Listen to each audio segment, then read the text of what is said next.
take a picture of someone in public that you don't know because they look kind of funny or you just want to show your friend something, you try and take this picture in a really absurd, abstract way, but you're really not subtle at all.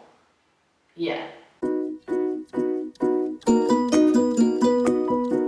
ways of knowing to do this are the sneaky selfie, the sneaky selfie 2.0, and the friends with benefits. The sneaky selfie sort of is a take on the selfie where you get your camera up high and you have the person behind you, so you put your mirrored camera on and get the shot of them behind you. Yeah. And the sneaky selfie 2.0 is where you reverse that and you put the person on the other side of the camera, flip the camera facing them, and pretend you're still taking a selfie. Yeah, those are classics. But my all-time favorite is one that I used when I was overseas. Me and my friend went to a cafe called Einstein Cafe, and while we were there was a guy sitting behind me who looked exactly like Einstein. So I thought I have to get this picture. So I got my friend to sit behind him, and I walked about 3 meters further away. And then pretended I was taking a picture of my friend, when really I was taking a picture of Einstein. It's brilliant. Taking pictures of other people in public isn't illegal. It's just really awkward. But more awkward than taking pictures of other people is taking videos. There's this guy in America, he calls himself the surveillance cameraman. He goes up to random people in public with his video camera and just gets up into their personal space. He sits down next to them, he walks alongside them with the camera right in their face. As you would assume, it only takes a couple of seconds for these people to freak out. Hey, take off. They let you out of the hospital?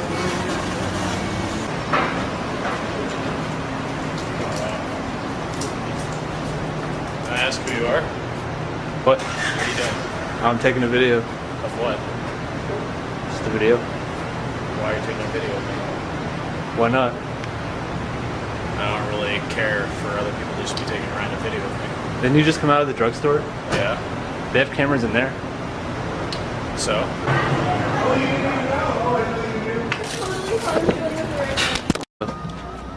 What are we doing here? Oh, I'm taking a video. I'd appreciate it if you'd go somewhere else with that, okay? Oh, it's fine. It's just a video. It's offensive to me. Excuse me, I'm trying to have a private conversation. Could you respect that? And she just didn't get it. Just a video, man. I hear you. Okay. I'm having a private conversation. Would you please move?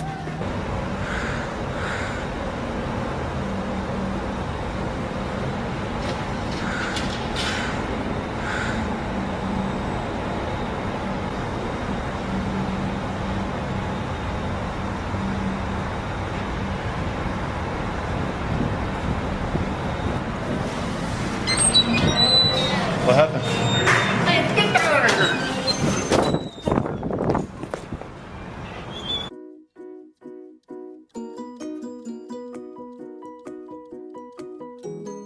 In public, you can do pretty well what you want with your camera.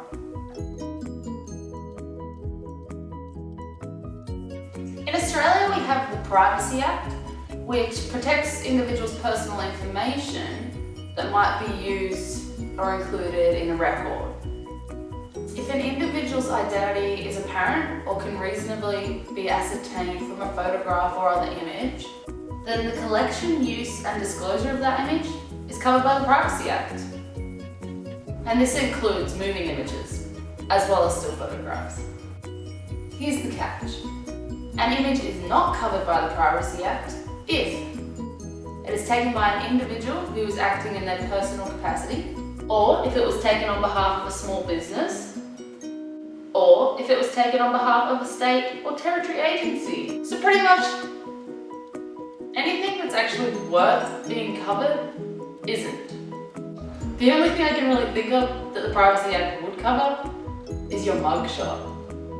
There are laws in New South Wales that might cover an embarrassing photo, and these are anti-voyeurism, defamation and obscenity, along with common laws of trespass and nuisance.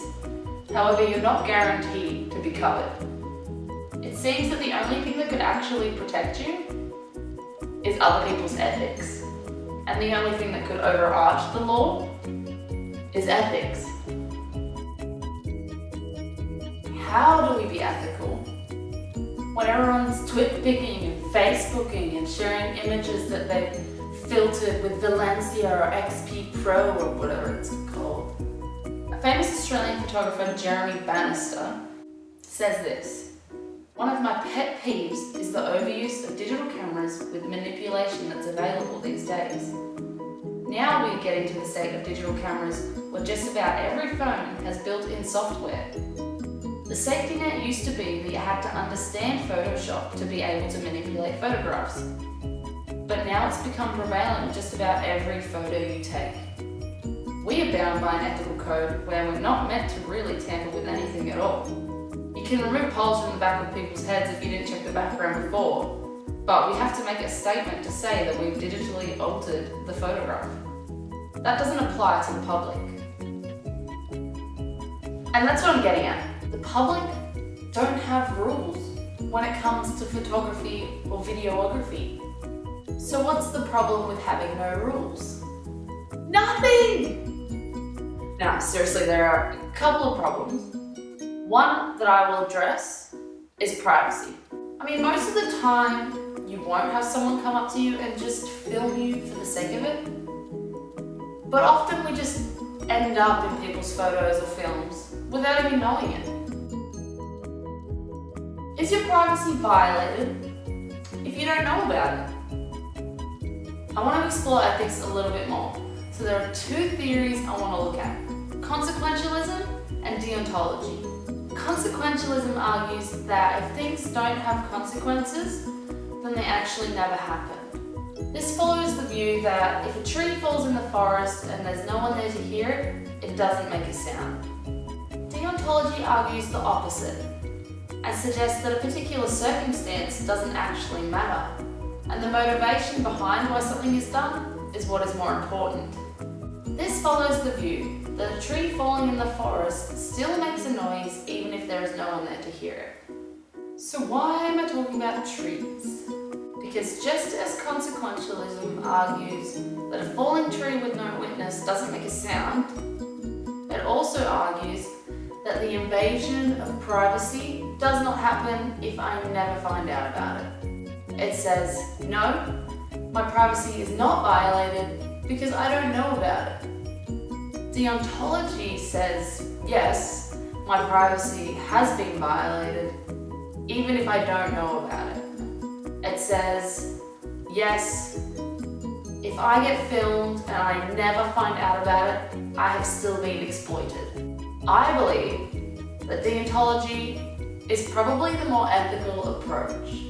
It says regardless of consequences, we must respect other people and their dignities. This aligns with the thoughts of German philosopher Immanuel Kant, who placed a high regard on human dignity in his writings. Act in such a way that you treat humanity, whether in your own person or in the person of any other, always at the same time as an end, and never merely as a means to an end. A person should not be a tool to achieve your own goals, and you should not exploit other people just for your own purposes. For this reason, in regards to how we behave in public space, we should conduct ourselves in a way that respects other people's dignities, and not seek to exploit others for our own benefits. And that is what the basis of street photography and filming should be. Respecting other people's dignities, regardless of whether anything comes from it.